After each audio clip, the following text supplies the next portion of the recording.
കേന്ദ്രത്തിൻ്റെ കയ്യിൽ നിന്നും കാര്യങ്ങൾ ഒരു പരിധിവരെയും വിട്ടിരിക്കുന്നു. കാരണം വിദ്യാർത്ഥികളെ തല്ലിച്ചതച്ചതോടുകൂടി അതിനെതിരായ വികാരം പൊതുസമൂഹത്തിൽ ഉയർന്നു വരികയും ആ പ്രക്ഷോഭത്തിന് കൂടുതൽ പിന്തുണ ഉണ്ടാവുകയും ചെയ്യുന്നു. ഒപ്പം അതിൻ്റെ സമരത്തിൻ്റെ പിന്തുണ നൽകുക എന്ന നിലപാടിനപ്പുറത്തേക്ക് വിദ്യാർത്ഥികളെ കൈകാര്യം ചെയ്ത പോലീസ് നടപടി ഉപയോഗപ്പെടുത്തിക്കൊണ്ട് പ്രതിപക്ഷം ഇന്നലെ രാഹുൽ ഗാന്ധിയുടെ നേതൃത്വത്തിൽ നടത്തിയ നമ്മൾ കണ്ട സർജിക്കൽ സ്ട്രൈക്കുണ്ട്. പ്രധാനമന്ത്രിയുടെ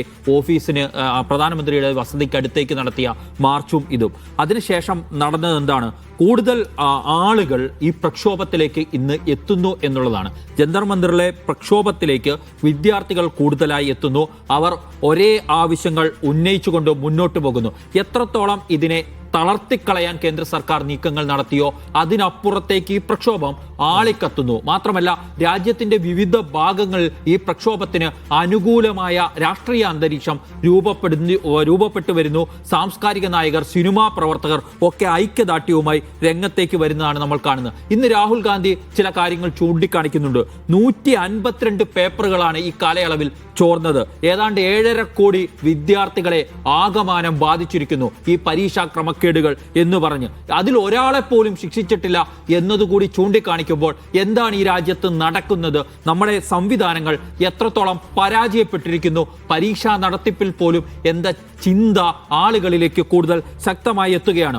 ഇതോടുകൂടിയാണ് പാർലമെന്റിൽ ഞങ്ങൾ ചർച്ചയ്ക്ക് തയ്യാറാണ് എന്ന സന്ദേശം നൽകുന്നതിലേക്ക് കേന്ദ്ര സർക്കാരിന് എത്തിച്ചേരേണ്ടി വരുന്നു. പക്ഷേ അപ്പോഴും വിദ്യാഭ്യാസ മന്ത്രിയുടെ രാജി എന്ന ആവശ്യത്തെ അംഗീകരിക്കാൻ കേന്ദ്ര സർക്കാർ തയ്യാറല്ല.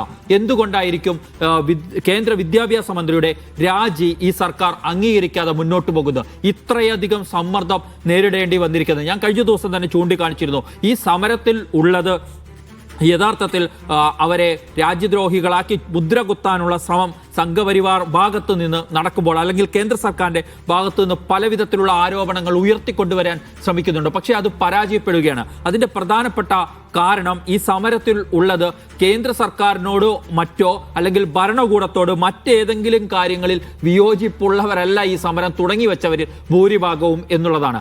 അതുകൊണ്ട് തന്നെ ഈ സമരത്തെ പൂർണ്ണമായും അവഗണിച്ചുകൊണ്ട് കേന്ദ്ര സർക്കാരിന് മുന്നോട്ട് പോകാൻ കഴിയുന്നില്ല. രണ്ടാം വട്ട ചർച്ചയ്ക്ക് CJPയുമായി ചർച്ചയ്ക്ക് പോലും തയ്യാറെടുക്കുന്നത് അതിൻ്റെ കൂടി പശ്ചാത്തലത്തിലാണ്. പക്ഷേ അപ്പോഴും ഈ സമരത്തിലെ അടിച്ചമർത്താൻ ഈ വിദ്യാർത്ഥികൾ എന്ത് തെറ്റ് ചെയ്തു എന്ന ചോദ്യത്തിന് കേന്ദ്ര സർക്കാരിന് ഉത്തരം പറയാൻ കഴിയുന്നില്ല. നമ്മുടെ വിദ്യാഭ്യാസ രംഗത്ത് ഇത് മാത്രമാണോ നടക്കുന്നത്? നമ്മുടെ വിദ്യാഭ്യാസ രംഗത്തെ കാവ്യവൽക്കരിക്കാനുള്ള നീക്കങ്ങൾ എത്രയോ കാലമായി നടന്നു വരുന്നു. അതിൻ്റെ ഭാഗമായി എത്രയൊക്കെ ഇടപെടലുകൾ ഈ സർക്കാർ, ഈ മോദി സർക്കാരിന്റെ കീഴിൽ തന്നെ നടത്തിയിരിക്കുന്നു. ചരിത്രത്തെ അടക്കം അട്ടിമറിക്കുന്ന ശ്രമങ്ങൾ. ആ ഘട്ടത്തിലൊന്നും ഇതുപോലൊരു പ്രക്ഷോഭം ഉയർന്നു വന്നില്ല. അതുകൊണ്ട് കാര്യങ്ങൾ ഞങ്ങൾ ഉദ്ദേശിക്കുന്ന രീതിയിൽ വരുതിയിലാക്കി കൊണ്ടുപോകാം എന്നാണ് കേന്ദ്ര സർക്കാർ കരുതിയിരുന്നത്. പക്ഷേ അതിന് സാധ്യമല്ലാത്ത രീതിയിലേക്ക് കാര്യങ്ങൾ വന്നിരിക്കുന്നു. ഇന്ന് രാഹുൽ ഗാന്ധി ഉന്നയിക്കുന്നുണ്ട് വിദ്യാഭ്യാസ മന്ത്രിയുടെ രാജി മാത്രമല്ല അദ്ദേഹം ആവശ്യപ്പെടുന്നത്, പ്രധാനമന്ത്രി രാജ്യത്തോട്, വിദ്യാർത്ഥികളോട് മാപ്പ് പറയണമെന്ന ആവശ്യം കൂടി മുന്നോട്ട് വെക്കുകയാണ്. ഒപ്പം വിദ്യാർത്ഥികളെ ആക്രമിച്ചവർക്കെതിരെ നടപടി വേണമെന്ന ആവശ്യത്തിലാണ് ഇന്ന് രാഹുൽ ഗാന്ധി കൂടുതലായി ഊന്നുന്നത്. അതുകൊണ്ടുള്ള ഒരു ഗുണം എന്ന് പറഞ്ഞാൽ ഈ സമരം ഞങ്ങൾ സ്പോൺസർ ചെയ്യുന്നു എന്നതിലേക്ക് കാര്യങ്ങൾ കൊണ്ടുപോകാൻ രാഹുൽ ഗാന്ധി പോലും തയ്യാറല്ല.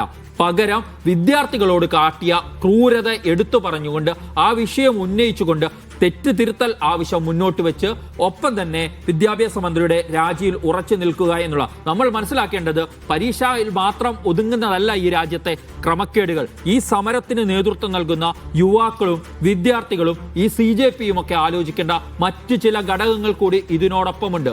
ഈ രാജ്യത്ത് ക്രമക്കേടുകൾ നടന്നിട്ടുണ്ട് ഉള്ളത് ഇതിൽ മാത്രമാണോ? വോട്ടർ പട്ടികയിൽ ക്രമക്കേട് നടത്തി വോട്ടിംഗ് സമ്പ്രദായത്തെ അല്ലെങ്കിൽ തിരഞ്ഞെടുപ്പ് പ്രക്രിയയെ തന്നെ ഈ രാജ്യത്ത് അട്ടിമറിച്ചിരിക്കുന്ന ഒരു ഘട്ടത്തിലാണ് ുള്ളത്. അങ്ങനെ ഏതൊക്കെ മേഖലകളിൽ നടത്താം? പൗരത്വ രേഖ എന്താണ് നടക്കുന്നത്? അവിടെയും ഇത്തരം ക്രമക്കേടുകളിലൂടെ ആളുകളെ ഈ രാജ്യത്തെ പൗരന്മാരായ അല്ലാതാക്കി തീരുന്ന പ്രക്രിയകൾ നടക്കുന്നുണ്ട്. ഇതിനെല്ലാം എതിരെയുള്ള പ്രക്ഷോഭങ്ങൾ ഉയർന്നു വരേണ്ടതാണ് കൂടുതൽ ശക്തമായി എന്ന് നമ്മൾ ഈ രാജ്യം ആവശ്യപ്പെടുന്ന ഘട്ടത്തിലാണ്. പക്ഷേ ഈ സമരത്തിന്റെ ശ്രദ്ധാകേന്ദ്രമായി മാറുന്നത് ഇത് പ്രധാനമായും വിദ്യാർത്ഥികളെ ബാധിക്കുന്നു. അവരെ സംബന്ധിച്ചിടത്തോളം നമ്മൾ ഇത്രയും കാലം ധരിച്ചിരുന്ന ചില കാര്യങ്ങൾക്ക് കൂടി തിരുത്തലുകൾ വരുന്നുണ്ട്. കാരണം നമുക്കറിയാം, നമ്മുടെ ദേശീയ മാധ്യമങ്ങൾ എന്ന് വിശേഷിപ്പിക്കുന്ന ഇംഗ്ലീഷ്, ഹിന്ദി ചാനലുകളുണ്ട്.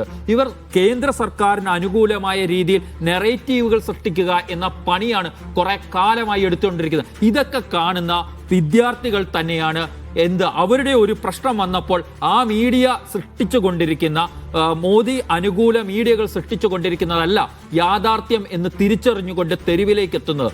അത് രാജ്യത്തിന്റെ വരുംകാല ജനാധിപത്യ പ്രക്ഷോഭങ്ങൾക്ക് കൂടുതൽ കരുത്താവും. കാരണം പുതിയ തലമുറ തിരിച്ചറിയുന്നുണ്ട് ഈ പറയുന്ന സോകോൾഡ് നാഷണൽ ചാനലുകൾ പറഞ്ഞുകൊണ്ടിരിക്കുന്നതല്ല യാഥാർത്ഥ്യമെന്ന് അവരുടെ സ്വന്തം അനുഭവത്തിൽ നിന്നും ഇപ്പോൾ തിരിച്ചറിഞ്ഞിരിക്കുന്നു. അതുകൊണ്ട് വരാനിരിക്കുന്ന ജനാധിപത്യ പ്രക്ഷോഭങ്ങൾക്ക് ഒരുപക്ഷെ ഇത് കൂടുതൽ കരുത്ത് പകരാൻ ഇടയുണ്ട്.